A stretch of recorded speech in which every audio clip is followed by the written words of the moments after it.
Blast the internet. I once knew a Spaniard named something in Spanish. My name is Matthew Crow. A great pirate does not bother with such intricacies. This is Nicholas Parker. This basket is full of heads. Yeah. I'm Kristen Fajt. And this is the only podcast about movies, specifically the Shahir-less film, Pirates of the Caribbean, Dead Men Tell No Tales. We have two wonderful, beautiful, amazing friends filling the New Zealand shoes who are missing and said, fuck pirates this week. No, he's very busy. Shahir's very busy. Nicholas Parker and Kristen Fajt, welcome to the show. Thank you for... Thank you. Thanks for having us. Thank you for coming and being guest co-hosts. You know, it might be us because both times we've been on this podcast. Oh, yeah. Shahir has not been here. That is true. Do you remember that? It's very true. Also, he doesn't have large shoes to fill, so it's pretty easy. Wow. Cannon shots fired. I would love to say he wanted to be here, but I'm just going to say he couldn't be here. The second one of that is true. The rest is not. He is off doing very important works and not sailing the seven seas with us to review the fifth pirate film in the Pirates of the Caribbean franchise. So before we get started into the actual film, guys, do you know the responsibilities? You've been guests, but do you know the responsibilities of being guest hosts? Like, what's the first rule, would you say, Parker? Well, the first rule is to not to talk about the guest responsibility. No, that's not that. No, I mean, I'll congratulate you on the movie quote, but that is not true. Kristen?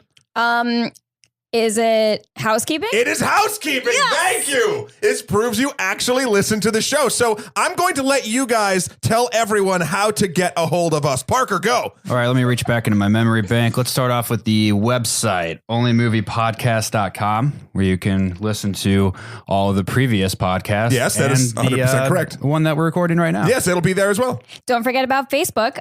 You can also look up the Facebook page, Only Podcast About Movies. And on the Facebook page, you will find a wonderful original song, a wonderful video that I saw. And I think I have to say, on my 100th little snippet that I did for you guys for your 100th podcast, I personally requested more original music. songs. Yeah, thank you. She's talking about a Wonder Woman video we put out. I'll talk about that in a little bit. Which is amazing. Yep. So Facebook, check it out.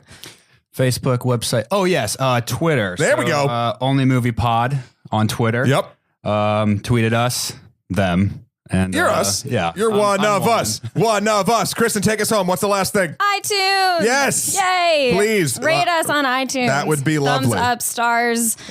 Good praise. Good praise all around. Actually, there's one more thing. You can actually reach us at Gmail at onlymoviepodcast@gmail.com. But guys, that was great housekeeping. Shahir would be proud. I'm very proud. Oh, actually, I have one more piece of housekeeping. I'm so sorry. Okay, so back a while ago, and I should have done this. Oh man, I'm such a slacker. So I don't know if you've noticed, I'm wearing a very stylish trucker hat right now. Yes, you are. That is from a good friend all the way from Australia who's been on the show before, CJ Johnson of ABC Radio in Sydney, also Film Mafia and the Movieland podcast fame. He made a joke to us once that I sounded like a trucker hat wearing American, to which I said, I don't own an official trucker hat. I would be happy to wear one, and then he sent me one.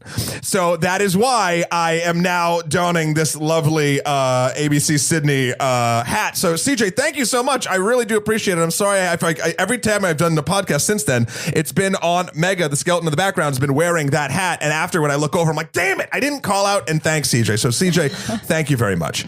Now, speaking of hats, and the hats in the film we're about to talk about are very much bigger than the one that I am currently I'm wearing. This is the fifth Pirates movie. And I feel it would be remiss to say it's not doing great in the domestic box office department. Uh-oh. Have you guys been keeping up with this at all? Oh, I believe that in the first weekend it was under 100 mil. It was something along those lines. Basically, it hit, as of now anyway, the time of this recording, so it's been a week out. Domestic, it's 144 million. Now, to foreign, you got 386, which makes it a worldwide of 500 million, which is nothing to snub at considering the budget was 230. Oh, wow. But it's definitely the lowest one so far. And actually, obviously, the big budget news of the day, in conjunction with the video that we released on our Facebook page, is Wonder Woman. Wonder Woman's killing it. Tons of articles sequels, and Patty Jenkins, the director, it's a huge moment for her in the entire film. It's broke 100 million just this weekend, and we'll be doing that film next week with a special guest. But it's just interesting that like this has been the summer of sequels, right? Like this is really, and Shahir, I'm going to put on my Shahir hat right now and be like, there's no room for new ideas and with jazz hands. But he's not wrong in that sense. If we're looking at like big budget tentpole things, almost everything this has been a sequel, and this is a quintet sequel. I don't fucking know the words. What do you think of, Parker? What is it? Pentacle? Yeah. It doesn't matter. Anyway, it's the fifth damn movie. And I mean, I guess I should start out by asking you guys, what's your history with this franchise? Kristen, would you like to start? Well, the first one came out in 2003, right? I think it was the first Pirates movie. You are correct. Sorry, I was taking a sip of coffee. He's got to stay energized. Yeah. So I was a lot younger than I am today. But I mean, I think I've seen 2 of the movies. Wait, hold on. Okay, so you you saw the first one? Yeah. Okay. I think I saw the second one. And then I definitely didn't see the one right before this, so I was a little. So you've seen the original trilogy. You've seen the trilogy. Yeah. I've seen the classics. Let's say the classics. Yeah. Okay. All right. Fair. All right. Parker. I have seen all of them. Okay. And the fourth installment, I believe, was released in 2010 or 11. 2011. On Stranger Tides. Yes. So I saw that when I was in college down in Florida. Right. So it's been a while. It's been a while. I mean, it's what, 5 years ish? Yeah. And that's saying something. And it's weird because it doesn't feel like that. And that's how you know, like, an actual thing is like, it's franchised to shit. Like, it's part of the public lexicon. Johnny Depp, for lack of a better term, is Captain Jack Sparrow. Oh, yeah. And this one, it's so funny because this one was kind of released, I mean, amidst a bunch of just bad Johnny Depp rumors and or talk and or hearsay. I mean, he's been going through or causing, depending on who you talk to, just a bunch of sort of issues all over the damn place. Like, for instance, apparently he's been recruited. Like he was going through the divorce / possible abuse stuff with what was her name, Amber Heard. Yep. Also, so he was very late to set all the time. He wasn't exactly performing the way he normally performs, and the rumor is that he didn't even bother to learn the lines for Jack Sparrow this time. He just had an earpiece, and someone was reading him lines into it. Now, I don't know if that's true. And I do really like Johnny Depp. I like his performances in many films, including these. But then it sort of gets into the classic argument we get into here about, in which we have no answer. How talented does someone have to be to excuse them being an asshole? And I'm not saying that anything is true or not true. I'm just saying there's a lot leaning into Johnny Depp at this point, and if even a smidgen of it is true, he's not exactly the altruistic anti-hero pirate that we all have come to know and love. Yeah. So what do you guys think about that? Is there a moment in a performer, actor, just someone who creates art, that their art is so good that it excuses them from being not a decent human being, because decency is a sort of scale, but like excuses them from being a bad human being? I don't think so. Not a bad human being. I could see if you're going through stuff in your personal life, maybe like, I don't know, your performance suffers a little bit, but I don't think that ever justifies being an asshole to people that you work with. Fair. I mean, even on a professional, yeah, I could see that. Then the inevitable conclusion of this conversation always is like Chris Brown, Michael Jackson, O.J. Simpson, like all this sort of stuff, and then it goes beyond asshole, and then it gets into it's a whole other caliber. At that point. Yeah. It's not a fair question. Parker, do you have a stake in this cutlass fight? It's hard. It is, because I think when you have this character for so long, sure. And that if the tabloids or whoever it is are trying to portray you as like, oh, this guy has been doing this for so long, he acted this way, and now he's an asshole. I don't know. I haven't done enough research, to be honest, to know whether or not the Amber Heard allegations are correct. I'm sure the relationship wasn't good, considering how it seems to have ended, and I'm sure it messed him up a bit. And I'm whatever. And that's not to say, look, He could be 100% to blame. He could not be. I have no clue. But if we're going to talk specifically on just a professional level, of even like what you say, Kristen, even of half of the sort of professional rumors that are floating around, which again, I don't know if they weren't true, where they would come from. Like he's been doing these movies for a while. Like, and it hasn't always been like that. Yeah. So I don't think people would just say that for no reason, right? Yeah, like there's got to be some truth behind it. But and then it kind of got me sad because then he went to the Pirates of the Caribbean ride and like he was in the ride for a bit for some of this. That. And then I was like, oh, that's so nice of him because he does that. He goes to children's hospitals, etc. But then it's like then the internal sort of like faux publicist in me is like, oh, he's just doing that to get away from the fucking bad press and like all this shit. I don't know. Maybe I've been watching too much House of Cards. The new season is wonderful, by the way. But yeah, so you guys have seen. You've seen most of the movies except Kristen has not seen On Stranger Tide, which is fine because that's the one that doesn't quite really fit. If this was a series, as Shahir likes to say, I'm going to keep putting on my Shahir hat.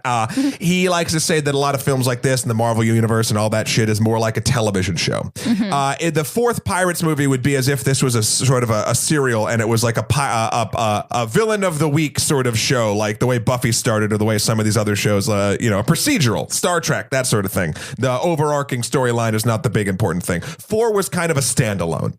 Okay, cool. So I didn't miss much. I liked 4. It's probably still the least favorite of all 5, but again, I have an interesting history, which I guess I should probably get into now. Can you tell us about your history? Okay, so I didn't see the first one in 2003 in the theaters. I was in college then, so we have a bit of an age differential throughout this room. But I was very drunk and I just never saw it. In fact, I thought the idea of a movie based on a Disney ride was the dumbest shit. And I mean, I don't know if you know this, guys, but I can be a little mouthy about opinions before I've seen all the facts. No, is that they're both smiling and nodding. They're not saying anything. I plead the fifth. Okay, that's fair. We're trying to maintain our co-host status. That's right. Okay? You don't want it revoked this early in the podcast. So but then I eventually saw it and I fell in love with it. Like, because the first film is legitimately good. Like, it's just solid. The writing is wonderful. The characters are amazing, even down to like the dopey guards on the dock and like all, everything is so like pitch perfect. Jeffrey Rush, holy shit, he's my favorite thing in all of these movies. And I fell in love with the character of Jack Sparrow, as the sort of the world did. And at the same time, me and my college friends always had this camping trip.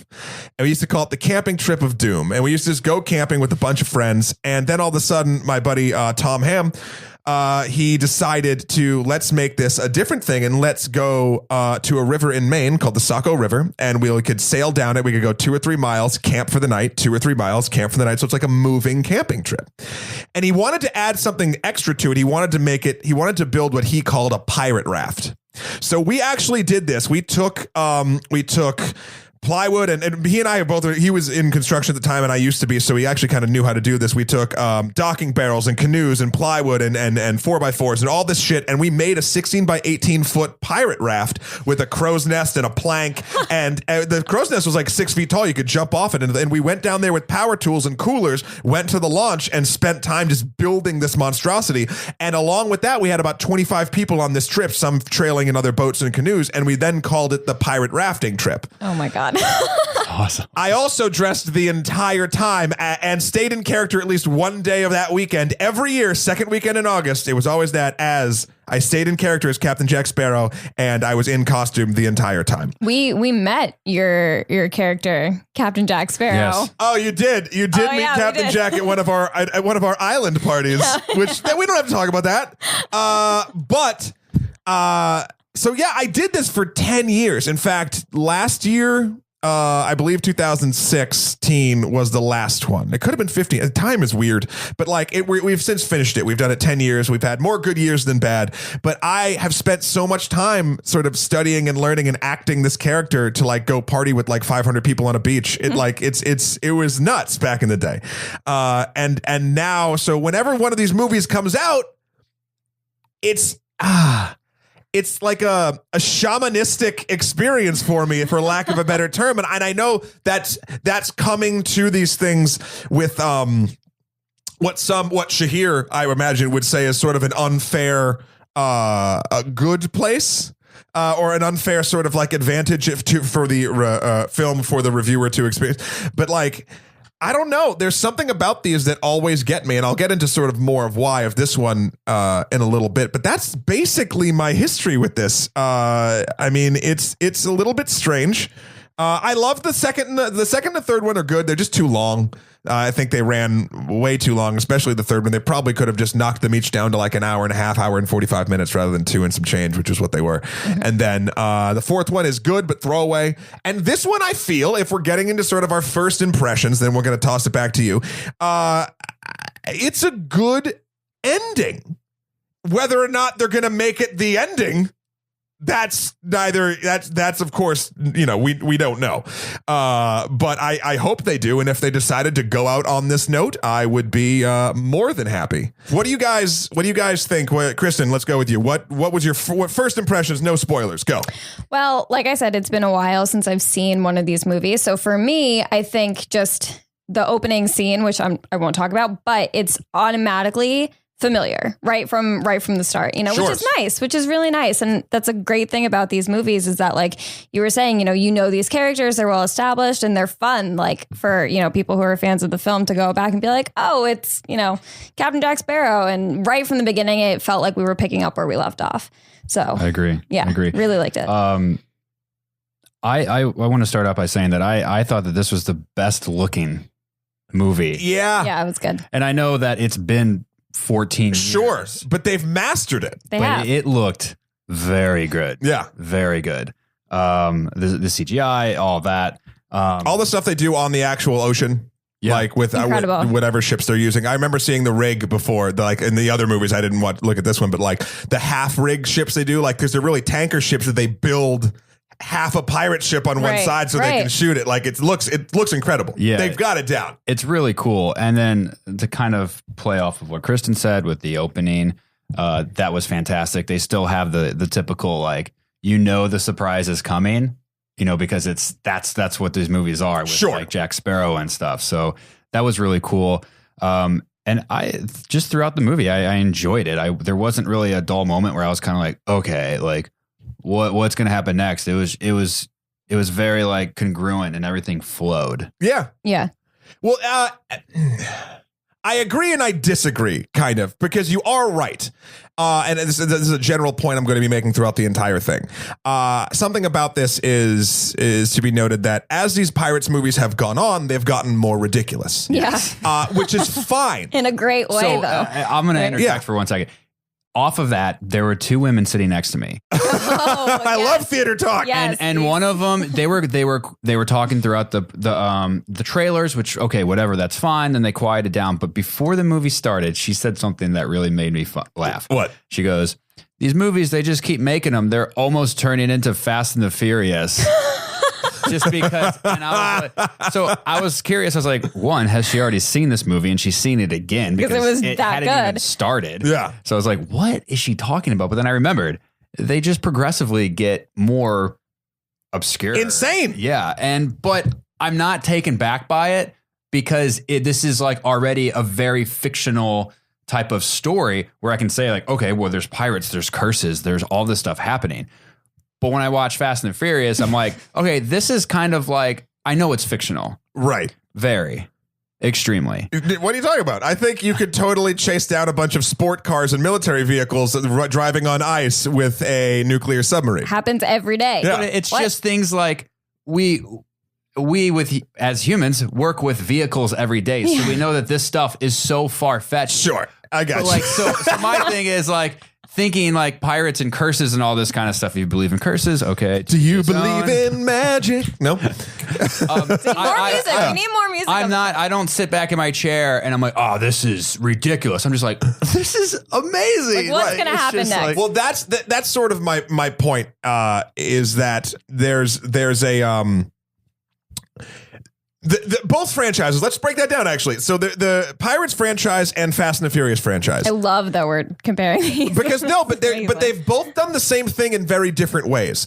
Pirates has set up a world that it has stuck with through and through. And the first one, I think, is still touted as the best because if you're not even a fan of like mystical or like magical sort of MacGuffin-y type stories, which that had the cursed Aztec gold and the undead pirates and like all that stuff. Yes. At least it painted a rich enough and real enough feeling world where you were on board with, and there's this cursed Aztec gold. Yeah. Okay. Then eventually it gets a little bit more far-fetched with Davy Jones being a cursed guy who turns into a squid monster and has his heart in a box. And then there's a sea goddess and a big-ass kraken. And then it gets even weirder with Blackbeard in the fourth one. There's an ability to control the sea with like a sword and like do all this other stuff. And then this one with Poseidon's trident, which we'll get to. Like, it's just... It ramps up, but it started with a very similar base. So you do every time, even though it ramps up, know exactly what you're getting. And I think in 5 films, it has ramped it has not jumped the shark, even though there's 2 undead sharks in this movie that do indeed jump. It has not jumped the shark, despite the fact the film has a jumping shark in it. Now, that's sort of being honest with your world. I think Fast and the Furious, on the other hand, decided, fuck honesty with the world. It decided that these driving movies were super boring. And then they just decided to be like, you know what? No, we're going to jump the shark. And then we're going to pile that shark over another one. And we're going to jump it with a bigger shark. And then we're going to just keep shark jumping and see how long this thing can happen until the pile of sharks we're jumping eventually falls down. And it hasn't yet. That's what I like. I like how the story is continuing. And they're filling in, like, not filling in things that people are wanting to, wait. They're not solving mysteries. Yeah, what happened to this? It's just kind of like, hey, remember this character? Well, this is kind of like the backstory. And then, this happened, and this is why this is happening. Yeah. Unlike Fast and Furious, they get to 4, and then 5, they're like, hey, let's go back before 3. Or I don't even know the way, if you had to draw arrows. It goes 1, 2, 4, 5, 6, 3, 7, 8. Yeah. Oh, my God. So if anyone... wants to think about that. Yeah, or if you want to turn it into the Sesame Street song of like 1, 2, 3, 4, 5, 6, 7, 8. What would it be? It'd be 1, 2, 3. No, it'd be 1, 2, 4, 5, 6, 3, 7, 8, 9, and 10, and 11. Yeah, sorry, I interrupted. No. That's essentially it. Yeah, so it's an interesting. It's so funny that those women actually brought that up because it's doing a similar thing, just in a very different. It's invoking a similar feeling in a very different way. Mm-hmm.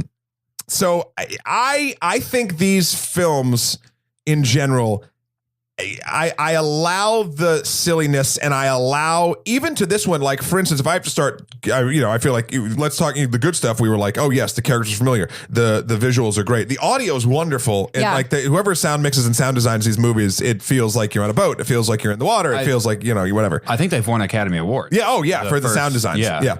But where I feel what happens a lot of times with film franchises that go along long ways, and except maybe Marvel, which is actually kind of interesting because I feel like their quality level in this regard has stayed the same, is writing. The writing of this film, while the story itself, you're right, felt correct and contained, and even though it was a little bit zany, there were like 3 different double crosses, as these Pirates movies are apt to be, the story made sense.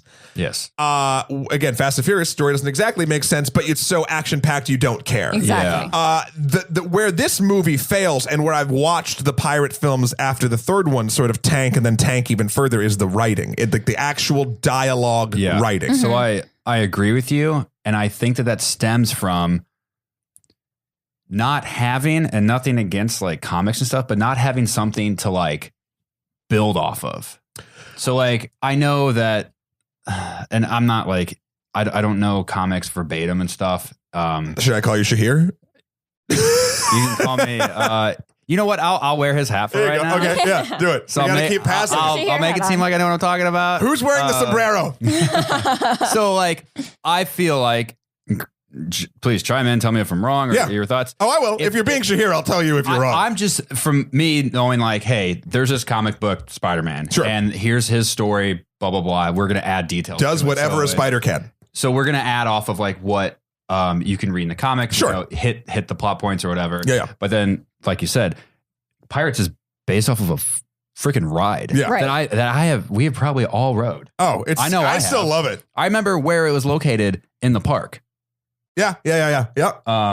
So that's where I feel like it's easier for them to get off track and because kind of there is no lose track. and kind of lose. Why is it easier? Is it because they have more heavy lifting to do with story points, and then they don't have time to sort of like, pile or to hone dialogue? Is that what you're kind of saying? Yeah, and also like with comics, like they keep making more comics, right? And like and adding. And I sound so stupid right now because I don't read comics, but I get what you're saying. There's like no reference. Like someone can't watch Pirates and be like, hey, that didn't happen in the comics. Like, where are they getting this from? I get that's a possibility. Right. However, I think that this is what I'll say. That is a perfect world possibility. But I think there's some far more sinister corporate shit going on that 100%. that really makes it like you're looking at it from like a creative, like, oh, maybe they focused on this because there wasn't the backbone, and like, yeah, that's possible. I think it's because again, and I have to look back and see if the other ones, how many they had. But for instance, whenever I see a film with 5 writers, I'm like, oh, this is going to feel tonally different in parts. It's also like, well, like the technical crew, I feel like has probably gone, not only has tech increased since 2003, but they've probably just bettered themselves each time on this project than the project they work on between than this and the next Pirates project. Yeah. So Definitely. like the look and the sound is getting consistently, is either Better, consistent or better. Whereas they're probably like, fuck, we got to release a Pirates movie in 2017. We have this script. Someone, okay, whatever. Let's make a joke about a horologist. And it's like, fuck. Like, and there was, and well, as we go through the movie, but like the scene at the vault and like when Jack's drunk, I was just like, this is every. Oh, yeah. Well, but the dialogue was awful. Yeah. Oh, yeah. So I think it's honestly they don't, I think this, from a studio level, they don't particularly care about crafting really clever, gorgeous dialogue like they did in the first one. Because I do feel like the first one, whoever wrote it, I'll actually pull it up right now. Whoever wrote the first Pirates really probably really had to love the sort of They really cared. it felt like the dialogue made it feel like they cared, and every character felt different and individual but also relatable, and it's just sort of a wonderful ride. This is like, okay, every pirate kind of acts the same, every monster character sort of acts the same, every innocent nonsense character being Henry Turner and or whatever acts kind of the same. So it's just like they were all very sort of cookie cutter. Let's see. The screen star. So it was Ted Elliott and Terry Russo, right? Yeah, that was it. For the first Pirates, and this one, this was 5 different people. Now, again, when you get to that point, and maybe it's they're basing it off characters and they're doing this other stuff, and there's a bunch of corporate nonsense between it. I just think it was a very visible, like, even though like there'd be moments where I was like, oh my god, this is so cool, it would instantly cut me out at the knees and be like, that was fucking stupid. Like, it just, and not in a fun stupid way, not in a fast, Like you're 8 disappointed. way. Yeah, Like you're like, they could have done better. Yeah. Like, yeah, I get it. so that's sort of it. I mean, we could probably get into spoilers now. We've been going for about a halfie. So let's break this down. You guys actually saw this. I'm going to lean on you guys a lot. We saw it mere hours ago. You saw it hours ago, so it's fresh in your mind. Fresh in our minds. So the film opens with a young lad, we find out later, that is Henry Turner, Will and Elizabeth Turner's son. Yes. And he is looking at charts and doing whatever, and he's rowing a boat out to the middle of the ocean, and he in a very cool scene, latches something to his leg and gets pulled to the bottom. He jumps off the boat and gets pulled to the bottom of the ocean. Yes.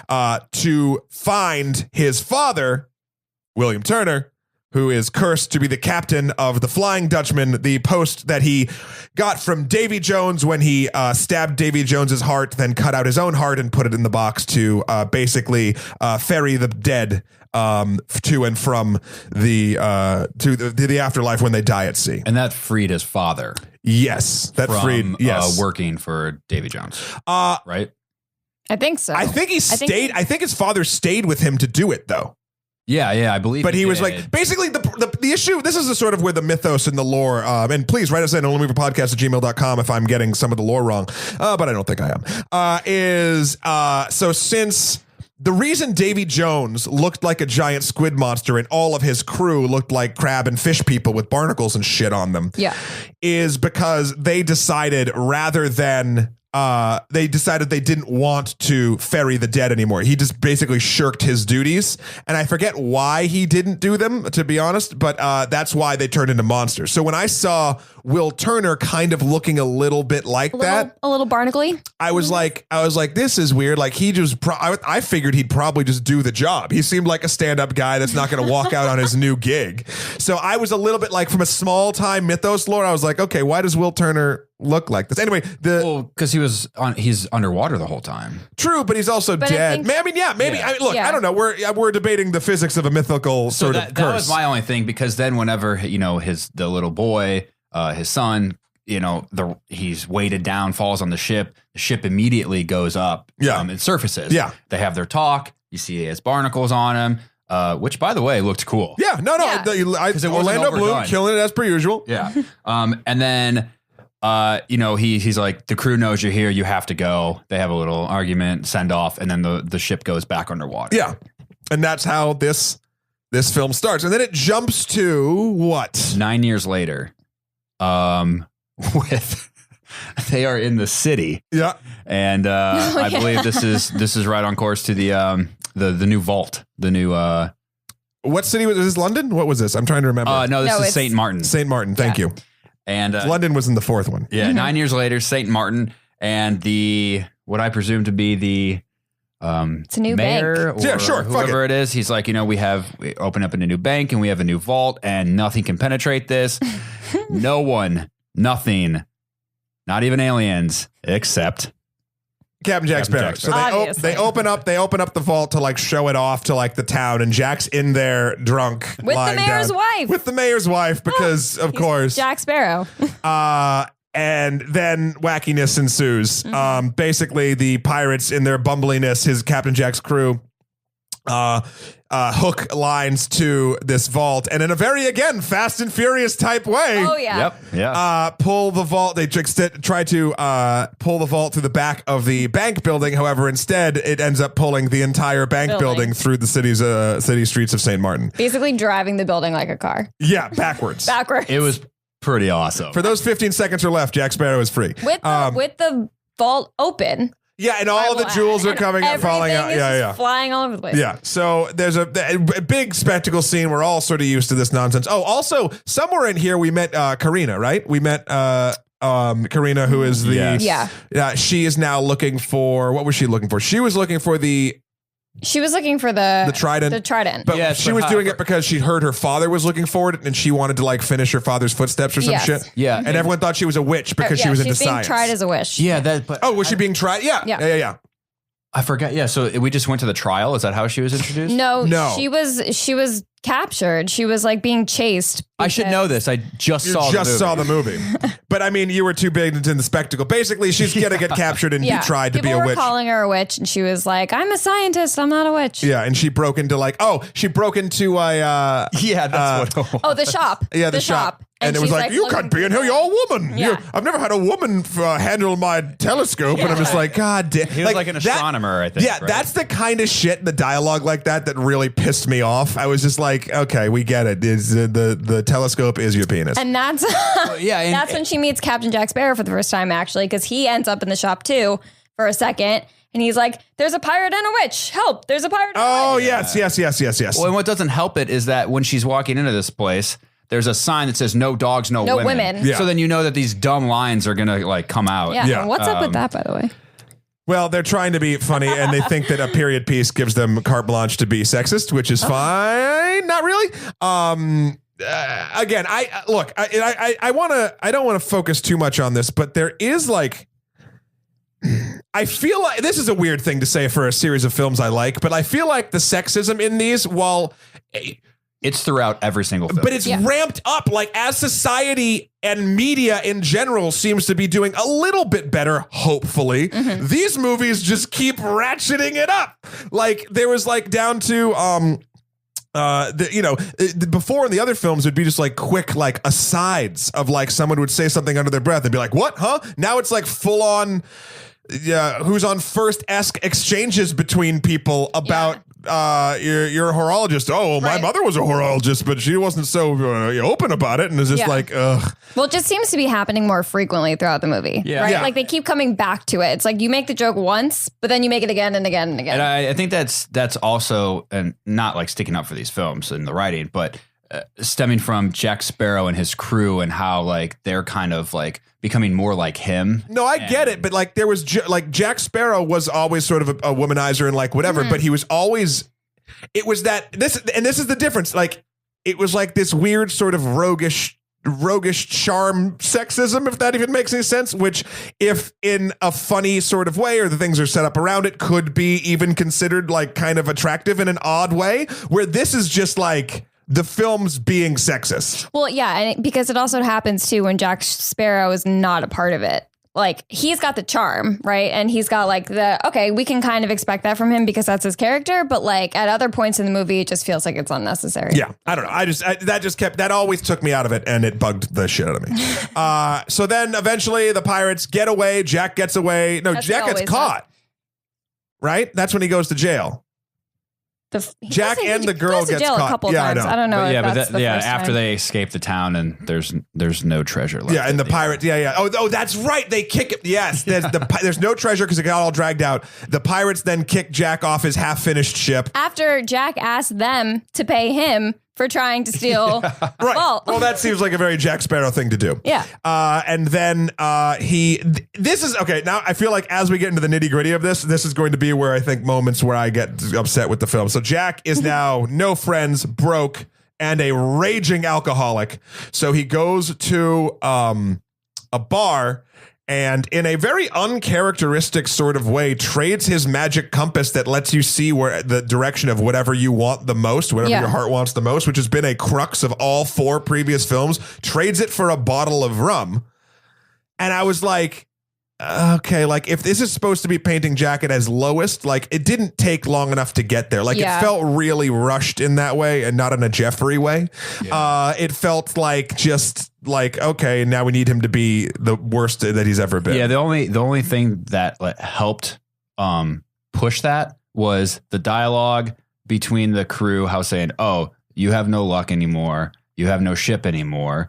And he talks about how he still has the Black Pearl, but it's in a bottle. Yeah. And he can't get it out. And then he's like climbing fences. He's walking in the rain. He falls in a mud pit. Yeah. So like, he's covered in mud. It did happen quickly. And for what it's worth, I mean, it happened very quickly. Yeah. But the dumb things that were happening, I think kind of helped it. Yeah. Okay. But then, it's like, hey, I have this compass. And if I get rid of this thing, it's going to cause mayhem. Well, now here's the major question too. So we haven't even gotten into the main villain of the film, Salazar, who through a series of flashbacks we learned in the film was a naval captain or something along those lines that was charged with cleaning up the seas and was doing a really great job and causing all pirates to run from him. For Spain.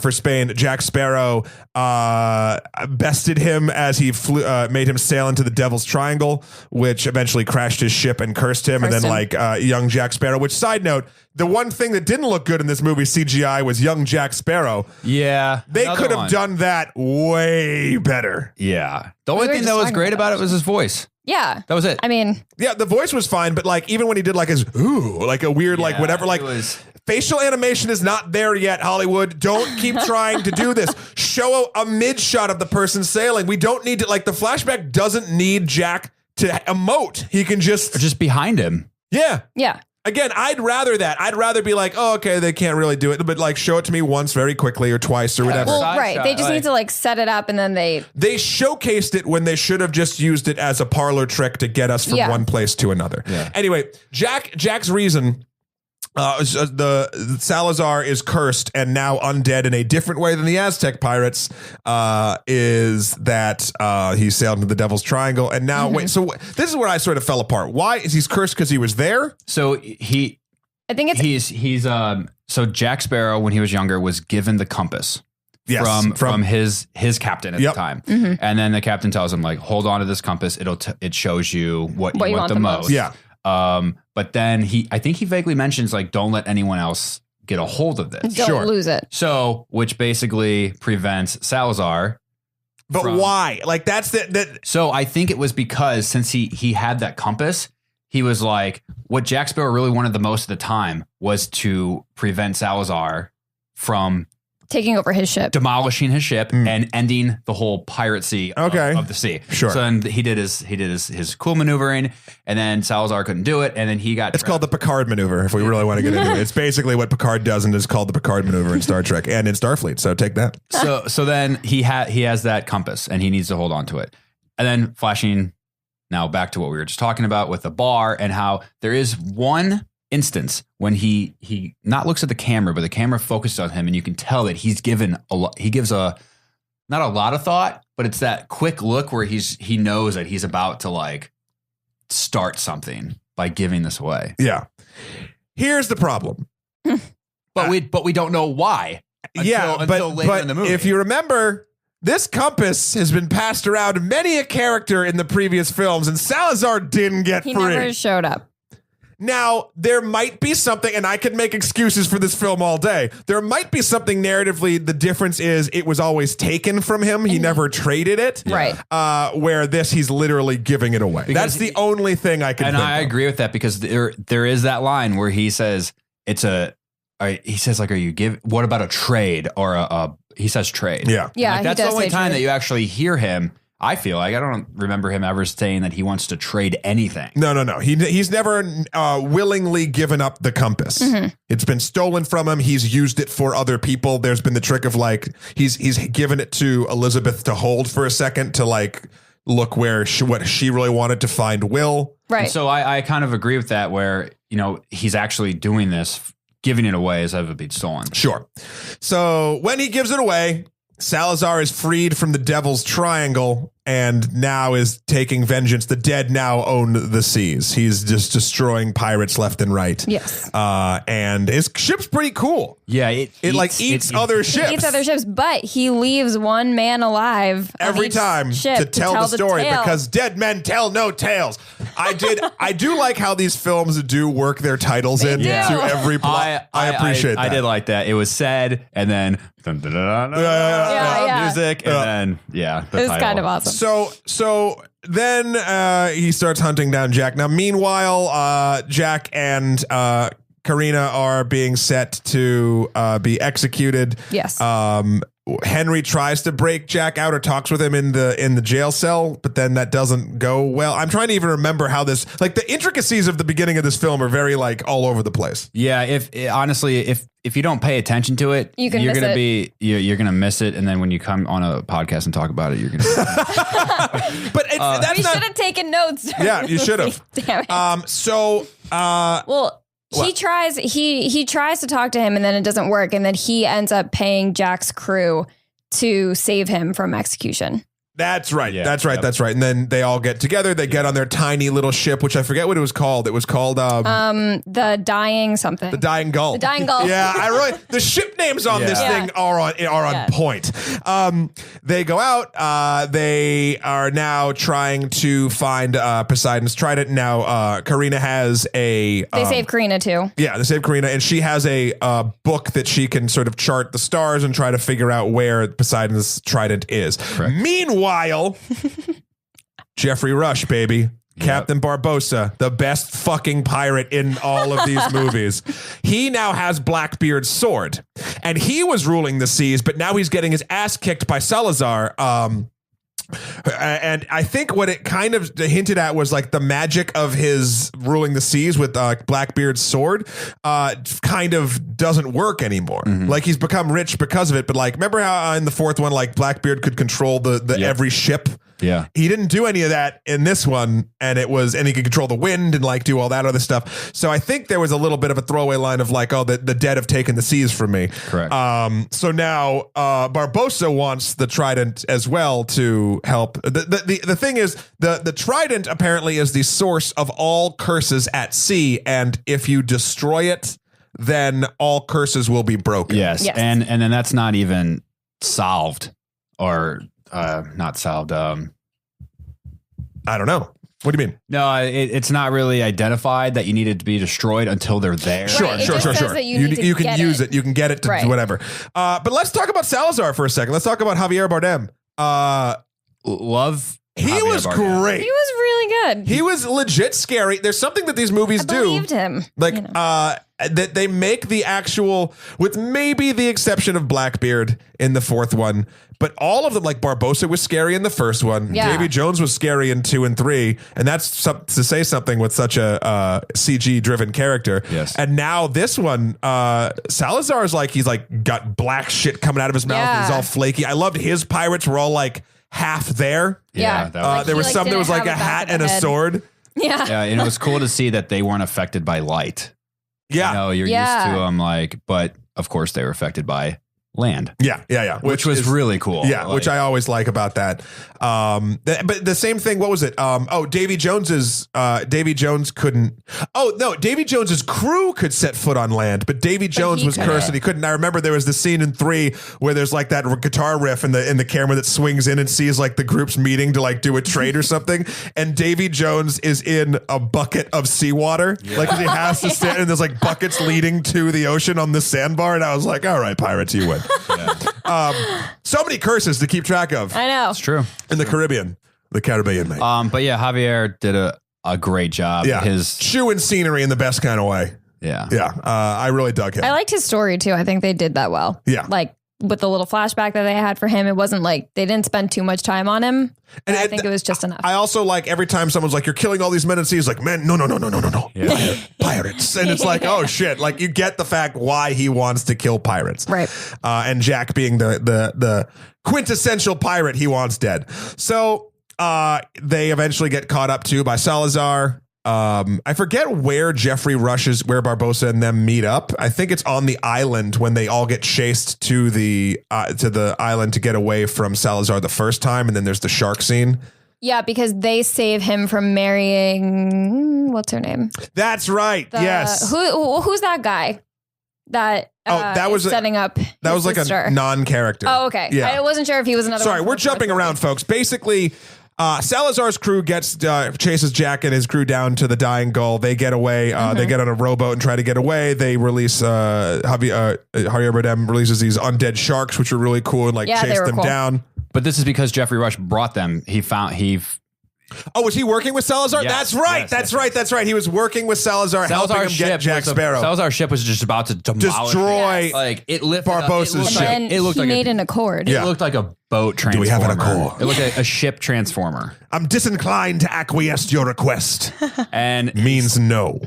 Gives him a couple seconds to start talking. He doesn't do it. Starts killing off his men. Oh yeah, that's the other thing. Thank you for bringing that up. Brutal character Salazar, literally just murdering everybody constantly. Yeah, it was. I really liked it. It was straightforward. He was like, "This is who I am. Yeah, I'm gonna keep it like this. Yeah. Keep it 100." And then Jeffrey Rush's character was talking to him. Was like, "Look, give me like 14 hours. Till sun up. Give me the sun up." And then as soon as day broke, he just starts killing people. I was like, right, "Well, you're dead, I don't see Jack Sparrow's boat." And he goes, "Well, I said sunrise. So I need full sunrise." Yeah, he's like, "This is still moments of daylight." Yeah, light. So they get away. They get on land. Salazar and his crew can't step foot on land because they're cursed. Jeffrey Rush's character goes up and saves Jack from being married to this shitty pirate woman's wife, something. Sister I don't or something. Who was that? That was a random person. Maybe it might have had someone in the lore to it. I don't quite remember. Then he rescues them. They don't have a ship because his other ship was destroyed. Then because Barbossa has Blackbeard's sword, he can free the Black Pearl. Yes. Oh, finally. And side note, we jump past it because it's something that happens very quickly. Sure. Jeffrey Rush, he gets a new compass. What do you mean? He got a new compass from the bald character. She gave him that compass. Oh, the I don't even remember who that is. Oh yeah, there was a woman. It was a bald woman. She was the local witch working with I guess the state. Yeah. So the witch of the state. She provides him with another compass. Oh God, I'm gonna butcher her name. Golshifa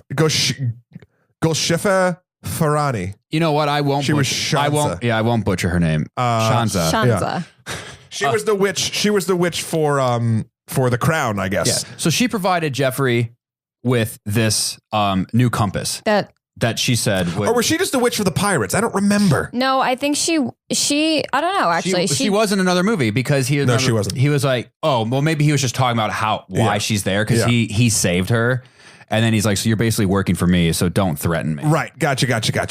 She provides him with a compass. He has this compass. He goes to Salazar, and then he's like, okay, I know how to get to Jack because this compass will lead me to Jack. Right. Okay. Yeah, there was this sort of thing. There we are. So this is the thing. These movies, and we'll talk about it at the very end, they're hard to follow, but I don't know if that even matters in a weird sort of way. It really doesn't. I think that doing this podcast and talking about the specifics, but like when you watch it, you see what's happening and you get it. It has a visceral sense to it where trying to go through it linearly is difficult. Yes. But we're going to finish doing it. So eventually they find this isle. Once they get off and they're on the Black Pearl, that has an exact map to the stars, which, while not logically sound, looked really cool. She found the direction based on the thing. They put the little gemstone from her book that she had. At this point, Barbossa's starting to realize, oh, fuck, this girl seems real familiar, Karina. Oh, yeah.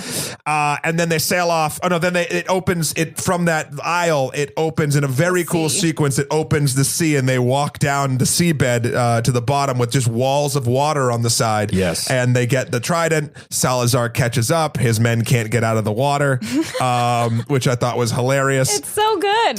So simple. Yeah. And then there's a big fight. And there's always a big fight, and they're fighting over the trident. And then once the trident is destroyed, it basically stops all curses, meaning all of the undead pirates start to drown and Salazar gets messed up. And anyone else that had any other type of curse. Yes.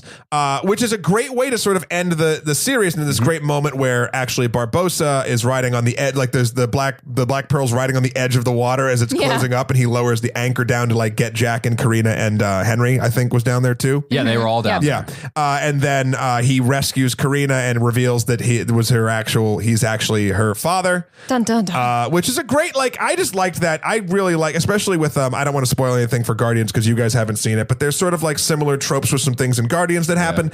And, I really like that, like, sort of like villain has a thing that sort of, and Barbossa's been a hero and a villain throughout this, but like it really fleshed out his character and put like a really good sort of bullet point on his being because he sacrificed himself to save his daughter. It was sweet. It was very nice. And then they get away and the curse is broken. Therefore, Will Turner can come home, and he does, and they reunite on the coast. And this is where like I got verklempt a little bit. I got a little bit emotional when you see even Elizabeth. Run Keira Knightley back in the saddle. Does not have a single line. I know, but I don't think she has to. No. I don't think she has to. And there's a reuniting moment, and then everything's fine, and then Jack is still on the Black Pearl, and he says he's like, oh, what an awful sight or something. Yeah. He's looking at them through the thing. Yeah, through the telescope. And then there's actually, we were jumping back. One moment I really did like was when he was in prison and he kept being like questioning Henry about his parents. He's like, wait, does your mother talk about me? Did you say my name at night and in bed? Are we talking about the same people? Like it's a very Jack thing. Anyway, and that's sort of how the film ends. There's a little post-credit sequence with Will and Elizabeth sleeping, and then you see the shadow of Davy Jones. I hope that doesn't mean that this is coming back. I want this franchise to be done.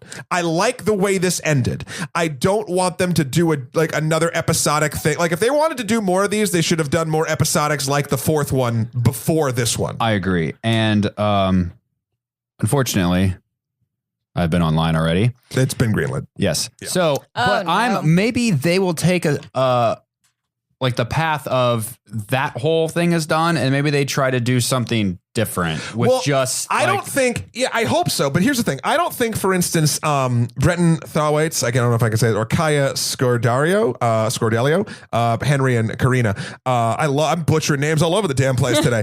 I don't think their characters are fine, but they feel exactly like the cookie cutter characters without this time they have the lineage to other characters from the fourth movie. Yeah. So it's like, there's the priest and the mermaid from the fourth movie. I don't think that they have enough clout to really, I mean, they did great. I just, maybe I need to see them sort of on their own more. Yeah. Yeah. And if they are, it has been greenlit and they are going to do something, maybe 6 is the final, who knows? But the other thing is, I just feel like because 6 is going to happen, stop acting like 6 isn't going to happen. It's going to happen. 6 is going to happen. But then why did they go with that type of ending. That's my point. Also, they've broken the curse of all of the curses in the sea. So so now the sea's not magic no more. So what's left? Like, what are they going to do? So now what, we're going to have a real sea? Because this is what's going to piss me off. Now, if there's another magic thing, I'm going to be like, motherfucker. Yeah. Also, I was talking to Kristen about this. He was cursed looking like that, correct? What do you mean? With the claw. Davy Jones. Yeah. David Jones. Yeah. So why is so maybe all the curses are released now or some bullshit that was his curse. He looked like that. Fuck. So then in this little extra at the end title scene, we see Will Turner. Yeah. He's sleeping. He has his little nightmare of him coming in and you see the big claw. Yep. Yeah. And then he wakes up. And then it pans down and you see little barnacles. Yeah. Yeah. So my thing is, okay, if he was cursed like that, he should look like a man now. But if he was underwater for so long, but he was, I don't know. Maybe so he's that's just a little that's my only thing. Is I think that's why they showed the barnacles, because he was underwater for so long. But I was like, or maybe there's something about the trident that we don't know. Like that's what it's going to be. There's some loophole or something in the curses being released that he's like, yeah, everyone except me. I think I think all the curses are gone. This is what I think is going to happen. I think all the curses have either been released and now are sort of just the trident controlled all the curses and now they're just sort of free roaming or now they're going to do some weird fucking Freddy Krueger shit where all the stuff is real in their dreams. Something weird like that, they could do. There's a couple different options. Yeah. I just don't want it to happen. No, I know. And maybe they're going to play it out like he's even more powerful than Salazar. Strike me down and I will become more powerful than you can possibly imagine, Darth. So, yeah. I don't know. Well, that's pretty much, that's the film. Now, before we do final thoughts, I have something for you guys. Now, Kristen, Nick, you and I probably spend at these days, now that the pirate trip is over, I probably spend the most time on a boat with the both of you in my life. So I agree. I agree. You are my ride or die boat crew, as it were. And so I have a little game I want to play to see which one of you is the best pirate. And I want you to kind of agree to this. Next time we're on a boat, which is probably going to be in a couple months. Yeah. The loser of the winner of this game gets to make the loser walk the plank off the boat. Do we agree to this? I agree. Are these shark infested waters? We haven't decided where we're boating yet. You're the one that normally chooses where we boat. Well, where we sail. I feel like nautical term. I feel like LBI will be first. Right. Yes. Before the. Don't tell people all of our vacation plans. Well, people don't know what LBI stands for. Not everyone knows what LBI stands for. Anyway, don't worry about the logistics. Especially the LBI I'm talking about. Don't worry about the logistics. So I'm going to, here's what I need you to do. You're just going to have to. Wait, we both agree, by the way. Yeah, good. Both consent. I'm going to ask a question and you have to say ding and then answer. I don't have any buzzers. These are pirate questions? These are questions about the franchise. Oh, no. Okay. Here we go. I'm going to keep a score. First one's kind of an easy one. What is the name of the monkey in the franchise? 5, 4, 3, 2, 1. Robert. Rebuttal? You didn't bing. I know, but it's okay. Anything? Nothing? James. Nope. Close. Wait. Nope. It's done. You already answered. What is it though, Kristen? Jack. You didn't get it right. No one got the first one right. The monkey's name is Jack. The monkey's name is Jack. Side note. Real quick. Jack Sparrow's name was made from Salazar. We found out how he got his name. The little sparrow on the thing, and yep. And in the flashback, you see where he gets all his shit. I don't know. I thought everyone should know. That was cool. In which film does Captain Jack say this to a woman? Okay, you have to, and I want the name of the movie, not just his number. I'll give you the number if you can't think of the name, but come on. These clothes do not flatter you at all. It should be a dress or nothing. I happen to have no dress in my cabin. Ding. Yep. Pirates 3 on Stranger Tides. That's the fourth name, and it's the wrong movie. Kristen? Is it The second one? Yes! Ding, ding, ding, ding, ding, ding, ding, ding, ding. You get one. It is Pirates of the Caribbean, Dead Man's Chest. Next one. In the first Pirates film, The Curse of the Black Pearl, what are the names of the two ships in Port Royal that Jack talks with the guards about? Do you remember that when they're debating which one, when he's like basically telling the guards I do. How he's going to steal the ships? Do, do, do, Oh my do. God. 5, 4, 3, 2. Oh, dang. Yep. I'm going to give Royal Dutchman. No, the Royal Dutchman is That's Flying Dutchman. The Flying Dutchman is the J.B. Jones's ship, and Jesus. then Will Turner's. It's Kristen? not. Can I ask a question? Yeah, but I'm not going to answer it, but sure. Oh, damn it. Then I don't know. Okay, you both don't get that. It's the Dauntless and the Interceptor. Obviously. Damn it. In which film does Captain Jack sword fight against someone dressed as him? 5, 4, 3. Ding. Oh, whoa. Oh, wow. Ladies first, I guess. Yeah. The third one. Eh. Damn it. The fourth one. Yes. Ding, ding, ding, ding, ding, ding, ding. Well, one. so now it's tied. We are tied. And now I need to make an ass out of myself. Sure. It's his uncle, right? No, it's- you should have just kept your mouth shut. Christ. It's Penelope Cruz's character, But he who's looks like his Blackbeard's uncle. daughter. No, well, yes, he looks like his uncle, who's played by Keith Richards, and now there's a And now- Beatle in this yeah. one. Who's in this one? McCartney. Yeah. Jesus, Oh, yeah. Sir Paul McCartney. It's his other uncle. Yeah, And he's singing in the jail, you said, right? yeah, Yeah. Maggie May, I think. Okay, so here we go. Which film does the Kraken die in, and how? Kraken. The big ass squid. Oh my God. 5, 4, 3, 2, 1. Wow, nothing. It's actually it's at World's End, the third one, and it dies off screen. Okay, here we go. I give props to anyone else that can answer these questions. It's been a very long time since I've seen. Okay, here we go. What is the name of the sea goddess Davy Jones is in love with? Oh my God. I know what she looks like. Yeah, she's got bad teeth, but she's Yeah, super got pretty. Terrible teeth. They're like wooden or something, aren't they? No, they just said she had like goo on them. 5, 4, 3, 2, 1. Calypso. Calypso. Okay, here we go. Which film did the pirate captain Blackbeard appear in, and who played him? Kristen? Dang. Yeah. Is it fourth movie? Fourth movie, yes. Oh. I don't know who played him. I'm gonna, I don't know. unless you can name who played him, I'm going to give it No, to that her. was so far. Like, I Ian- haven't seen the movie. Ian in McShane. Ian McShane. I have, Ding, to, ding, ding, ding, I have ding. to be honest, though. I did not see the fourth one, but you mentioned that earlier. And they I see you're paying remembered attention. it. Okay, so right now it's 2-1. There's 3 more questions left. It's anyone's game. How many times does Jack Sparrow now appear on the Pirates of the Caribbean ride at Walt Disneyland? He's now been put in the ride. But he as you go down on the boat, he appears in how many different places? I haven't been on the ride, but Dang, 3. Yes, there you go. Wow, Nick tying it up. oh my God. I saw a video. Oh, I know what video you're talking about. I saw that one, and then I saw another one. Right, he hides behind some dresses. He hides in a barrel, and then he's in the treasure room at the end. Okay, question 9: how did Barbossa originally become captain of the Black Pearl? 5, 4, 3. Ding. Yep. His blood in the chest or something like that. Blood over gold. No, that's how he became sort of semi-undead. Kristen, anything? It's a simpler answer than that, I would say. Did he get the compass? That's a question. Yeah, it is. But no, he just mutinied against Jack. That's all he had to do. Oh. Okay, here we go. Last Simple. question. Simple. This guys, you got to get this one. You got to get this one, or else we have to go to the tiebreaker, and I don't want to do it. Nervous. Which of the films has the shortest run time? Ding. 4.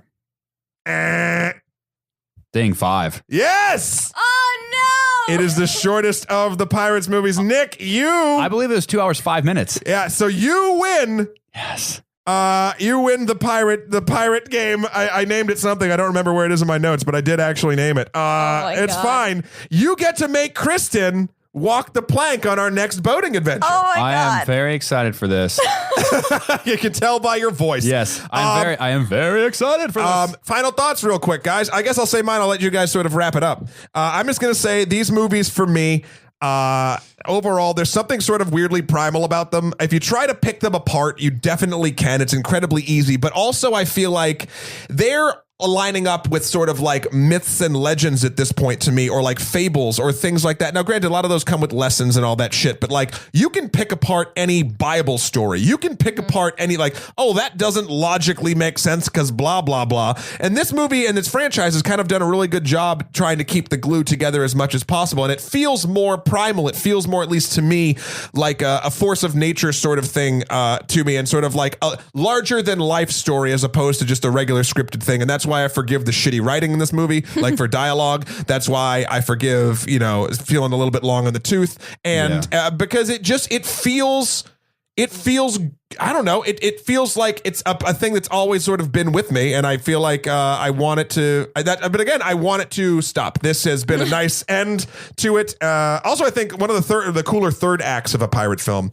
And and a really good villain as well. So I think, what do you think, Kristen? Well, I really like this movie, which I said in the beginning. And I think that part of the reason why I like it so much is because I think they did a good job of bringing in new characters, but keeping the old time feel that we like about these movies, and the familiarity with the fact that it's William's son, and it's all the ties are there, and that's what I really liked about it, because it makes it easy to follow and easy to believe. It wasn't a far-fetched story. It wasn't like just an out of the blue like, let's just make another one and it's going to be its own story or whatever. But I really liked it. I thought it was funny. I really like the humor in these movies too. I have to say, they're cheesy and wonderful, and I think it, like I said before, it comes with the charm of Captain Jack, and sometimes it maybe misses the mark a little bit, but I really enjoyed it, and I just thought, like we said, it looked great, and I thought overall I really enjoyed it. All right. I agree to what both of you have said. Sure. So we have no Shahirs. See the movie, right? Even if you didn't like the three others, and you liked the four others? The three others, and you liked the fourth one. You liked the first one. The first one. I got you. Sure. Classic. So the three bad ones, and then the good one. Wow. But look, I will watch any single one of them at any given time because I enjoy them. But I'm saying like the first one was the best, the better one. Sure. But this one really liked. The story was there. The characters were there. They all connected. You had no confusion on who was who, except the new ones that were introduced, and then they were just killed off. Like whatever, you didn't need to know anything else about them. It's a fun movie, and I'm looking forward to the next one. All right. Well, this has been the only podcast about the film Pirates of the Caribbean, Dead Men Tell No Tales. Kristen, Nick, when you are not both sailing the seven seas of my friendship, where can folks find you? Well, in a couple months, you'll see me walking the plank on LBI. Hopefully not into shark-infested waters, but we'll see what we can do. That's only if Nick decides to spare me that. You can find me on Instagram at KFajt, F-H-A-T, or on Twitter at Fight Club, F-H-A-T Club. That's where you can find me. Mr. Pago? I'm actually looking at my Twitter handle.